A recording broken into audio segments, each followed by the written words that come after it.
Hello everyone, welcome back to my channel, the Python Groq. Today we'll be talking about Pandas AI. We'll see how it works, we'll learn about installation and setup, and then we'll see basic usage with the real data examples. So let's start understanding Pandas AI. This is just a Python library, and it is going to add generative AI capabilities with the Pandas data frame. With the help of Pandas AI, we'll be able to do the query with just natural language, visualization with just simple prompts, and no more required to understand the complex structure of the panda and the data.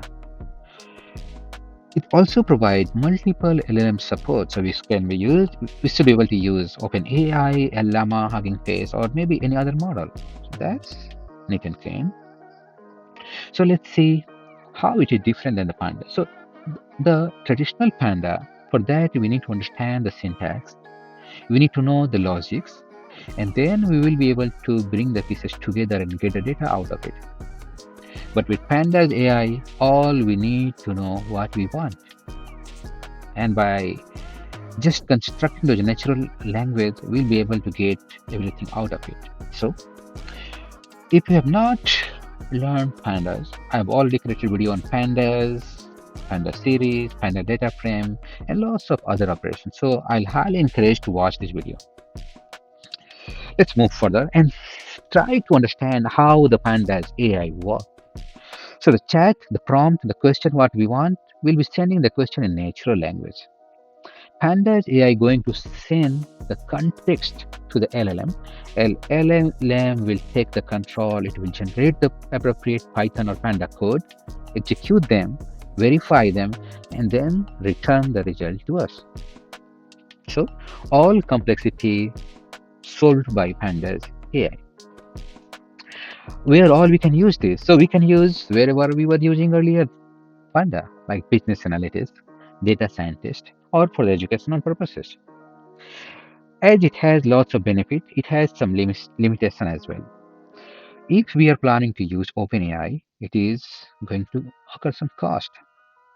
As we are using LLM, it may generate incorrect code. And just to know that it is not replacement of deep data expertise. And as with other AI, it has a privacy concern as well. So what is the solution? So solution, we can use local open source model for sensitive data. And that's what we'll be doing today. Are there any other alternatives? Yes, we have Lux, we have Bumblebee, Detail, but Pandas AI stand out of all because it provides natural language interface, and with the Pandas AI, we'll be able to make data accessible to everyone, faster in iteration and insight, bridge between business and technical terms. So let's see how to do the installation and setup. So Pandas AI is very straightforward. Only we need to say pip install Pandas AI, and we are assuming that already virtual environment is constructed, activated, and we are inside the virtual environment and installing the Pandas AI. If we are planning to use the Llama, then install the Ollama, and then just if we are planning to use OpenAI, we have to do the sign up, and maybe it's a little bit credit we receive for 3 months. For mine, it was just gone in a few seconds. We can use the Google Gemini. Everything will remain the same instead of the LLM model. If we are using OpenAI, this is the link. Go ahead, register and generate the key and add the key into the environment variable, and then we can start using OpenAI. So as we talked about the structure, we'll have the data, we'll load the data, we'll initialize the smart data frame. Once we have the start data frame, we can start doing the chat. We can start communicating in the natural language. So what we are saying? So very interesting. Let's in a glimpse see what all we'll be doing. In the demo, we will see how we'll be loading the data, how we are sending the question, and how we are doing the analytics. So let's change the gear and take looking into the demo basics.y. What we have did, we are importing the pandas AI, we got the smart data frame, we got the local LLM, we are defining the just main for reading purposes, we got the data, we created data frame, And then we are just doing the one-time configuration thing. LLM, which API, what model. Now LLM knows about it. While defining the smart data frame, we pass the data frame. Then we provided the configuration, and then everything is set up. Once we have this, we can focus on our communication, our natural language communication. So what we are saying, first question we want to ask is, what is the total sales across all countries? So let's go to the command prompt, enlarge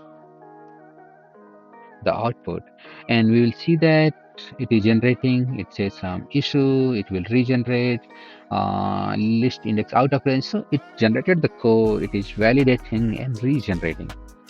So these things depend on the model, which model we are using. Some models are fast, some models are more accurate than the other, and there are like different model is good for different purposes. Some are good for data analysis, some are good for generating the lots of text.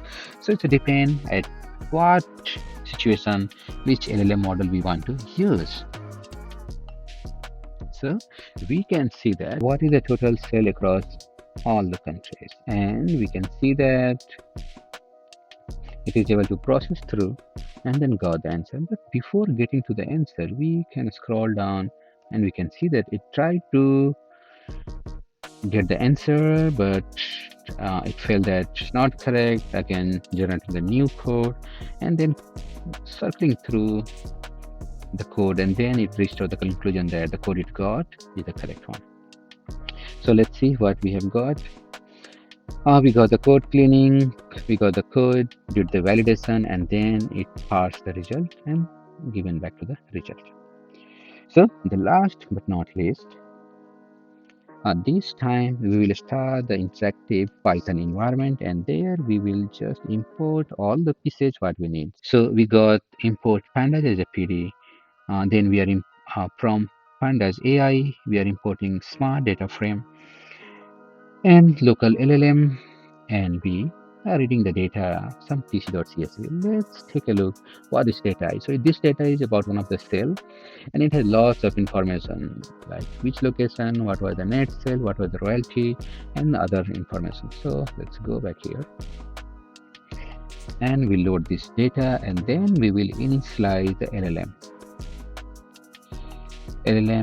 Again, we are using local LLM 3.2. So we provided the LLM information, and then we'll do the most important part is initializing smart data frame. We gave the data frame all the data, whatever we have loaded from this CSV file, all these data have been passed to smart data. Let's start with one of the basic questions. What are the column name and types? We know that this table is used, but let's see what our AI is doing. So it tried one, failed, and again it is regenerating. So we can see that it took a little bit time, it had lots of data, but now we can see that it was able to figure it out, all the columns and the data. We can also see that it tried validating, and before that it has to regenerate a couple of the time, and then it was able to get the code. So we can see that on our request it is generating the Python Panda code and trying to validate the output, and if it is not as expected, it is regenerating, revalidating. Once it feels that whatever we were looking, it is there, and then it concludes that. So it's very neat and clean. And that's all I had for you today. If you like my video, please share and subscribe. Thank you for watching.